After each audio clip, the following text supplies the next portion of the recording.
आज के इस एक्सप्लेनर में सीधे एक ऐसे हाई यील्ड टॉपिक पर बात होगी जो सिविल सेवा और सामान्य ज्ञान की परीक्षाओं के लिए एकदम परफेक्ट है। हम बात कर रहे हैं मेजर जनरल भुवन चंद्र खंडूड़ी की। एग्जाम्स के नज़रिए से इनका पूरा इंट्रोडक्शन बहुत ही अहम है, क्योंकि इन्होंने सैन्य अनुशासन और नागरिक प्रशासन के बीच जो गजब का तालमेल बिठाया वो सच में बेमिसाल है। एक फौजी अफसर से लेकर राज्य के मुख्यमंत्री और फिर केंद्रीय मंत्री तक का इनका सफर परीक्षा के लिए कई जरूरी फैक्ट से भरा हुआ है। तो चलिए बिना किसी देरी के इस विश्लेषण की शुरुआत करते हैं। आज के इस चर्चा का एजेंडा बिल्कुल साफ और सीधा है। शुरुआत करेंगे इनकी अर्ली लाइफ और एजुकेशन से, फिर देखेंगे इनका शानदार military career, national politics, infrastructure में इनका योगदान और उत्तराखंड में इनकी लीडरशिप।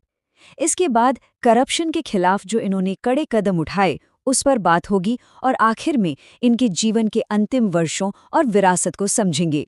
नोट्स बनाने के लिए बस इसी टाइमलाइन को अपने दिमाग में फिक्स कर लेना है। तो चलिए सीधे पहले सेक्शन की तरफ बढ़ते हैं, प्रारंभिक जीवन और शिक्षा। इनकी एजुकेशनल क्वालिफिकेशंस पर नजर डालें तो ये काफी सॉलिड हैं और एग्जाम में डेटा पॉइंट्स के तौर पर बहुत काम आती हैं। 1934 में देहरादून में इनका जन्म हुआ था। पिताजी एक पत्रकार थे और माताजी सोशल एक्टिविस्ट।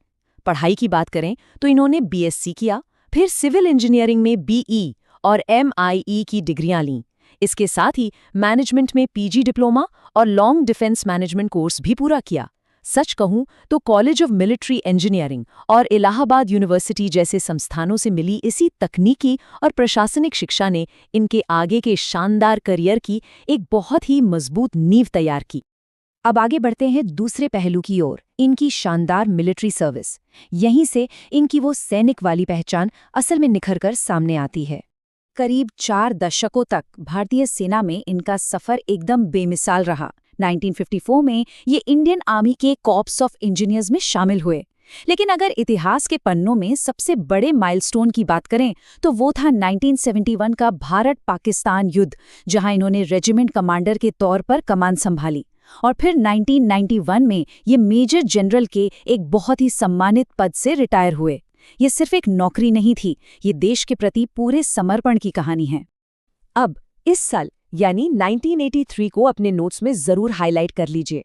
सेना में इनके असाधारण योगदान को देखते हुए इसी साल भारत के राष्ट्रपति ने इन्हें अति विशिष्ट सेवा पदक यानी AVSM से सम्मानित किया था। कॉम्पिटिटिव एग्जाम्स में इस तरह के मेडल्स और उनके सालों को लेकर अक्सर सीधे सवाल पूछ लिए जाते हैं। फौजी अनुशासन से निकलकर अब बात करते हैं राजनीतिक गलियारों की। अगला सेक्शन है राष्ट्रीय राजनीति और इंफ्रास्ट्रक्चर। पॉलिटिक्स में एंट्री करते ही इनका एक बहुत ही दिलचस्प चुनावी पैटर्न देखने को मिलता है। भारतीय जनता पार्टी से जुड़ने के बाद उत्तराखंड की गढ़वाल लोकसभा सीट से इनका एक अटूट रिश्ता बन गया। ये 10वीं, 12वीं, 13वीं, 14वीं और फिर 16वीं लोकसभा के लिए इसी गढ़वाल सीट से सांसद चुने गए। इसे याद रखने के लिए एक ट्रिक की तरह इस्तेमाल किया जा सकता है कि इनका पूरा संसदीय करियर गढ़वाल के इर्द गिर्द ही घूमता रहा। इनका पॉलिटिकल ग्राफ सच में बहुत तेजी से ऊपर गया।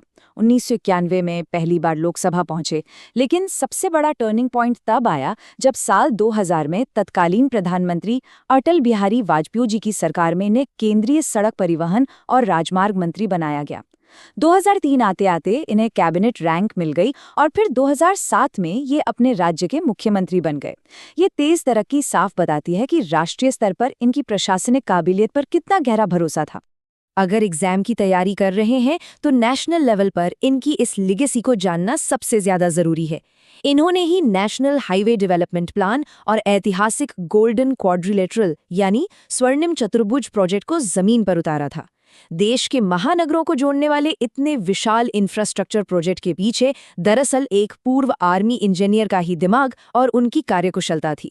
ये इस बात का बेहतरीन सबूत है कि तकनीकी समझ और पक्की राजनीतिक इच्छा शक्ति मिलकर कैसे पूरे देश की तस्वीर बदल सकते हैं।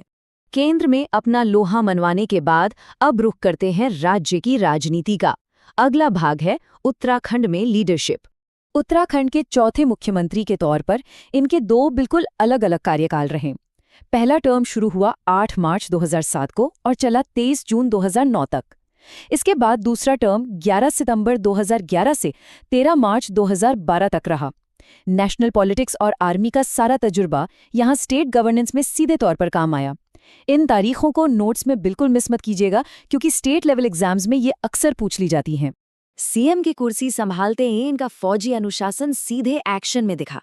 सबसे पहले वीआईपी सिक्योरिटी में भारी कटौती की गई, विदेशी दौरों के भत्तों पर कैंची चलाई गई, और तो और सीएम के विवेकाधीन कोष को सिर्फ उन्हीं प्रोजेक्ट्स तक सीमित कर दिया गया जिन्हें डिस्ट्रिक्ट मजिस्ट्रेट की मंजूरी मिली हो। ये एकदम परफेक्ट उदाहरण है कि कैसे मिलिट्री की एफिशिएंसी को सिविल पॉलिसी में बदला जाता है। फिजूल खर्ची रोककर इन्होंने सुशासन की सच में एक नई मिसाल कायम की। और अब आते हैं स्टेट लीडरशिप के उस चैप्टर पर जो एग्जाम्स के लिए सबसे हॉट टॉपिक है, भ्रष्टाचार के खिलाफ इनकी कड़क मुहिम। 2011 का ये लोकायुक्त बिल करप्शन के खिलाफ एक मास्टर स्ट्रोक था। ये ड्राफ्ट इतना सख्त था कि इसने सीधे मुख्यमंत्री, विधायकों और यहाँ तक कि आईएएस और आईपीएस अफसरों को भी अपने दायरे में ले लिया। इसमें आजीवन कारावास तक की सजा का प्रावधान था। अन्ना हजारे जैसी हस्तियों ने इसकी जमकर तारीफ की और आखिरकार 2013 में इसे राष्ट्रपति की मंजूरी भी मिल गई। इससे पता चलता है कि ट्रांसपेरेंसी यानी पारदर्शिता को लेकर इनका विजन कितना लाउड और क्लियर था। खंडूड़ी है जरूरी। 2012 के विधानसभा चुनावों के दौरान ये नारा हर तरफ गूंज रहा था। अब देखिए, ये सिर्फ कोई कैची पॉलिटिकल स्लोगन नहीं था। ये उस वक्त के कड़े चुनावी माहौल में इनकी खुद की एक बहुत बड़ी ब्रांड वैल्यू का सबूत था। एक सख्त और ईमानदार प्रशासक के तौर पर इनकी छवि जनता के बीच एकदम पक्की हो चुकी थी। 1,84,526 ये कोई मामूली नंबर नहीं है। 2012 का विधानसभा चुनाव हारने के बाद 2014 के आम चुनावों में गढ़वाल सीट से इन्होंने इतने ही भारी वोटों के अंतर से एक धमाकेदार वापसी की। ये आंकड़ा न सिर्फ इनके पॉलिटिकल कमबैक की कहानी कहता है, बल्कि ये भी साबित करता है कि ग्राउंड लेवल पर जनता का इन पर कितना भरोसा था। अब इस एक्सप्लेनियर के आखिरी हिस्से की तरफ बढ़ते हैं, इनके जीवन के अंतिम वर्ष और इनकी लेगेसी। एक्टिव पॉलिटिक्स से दूर होने के बाद भी इनका समाज सेवा का जज्बा कम नहीं हुआ।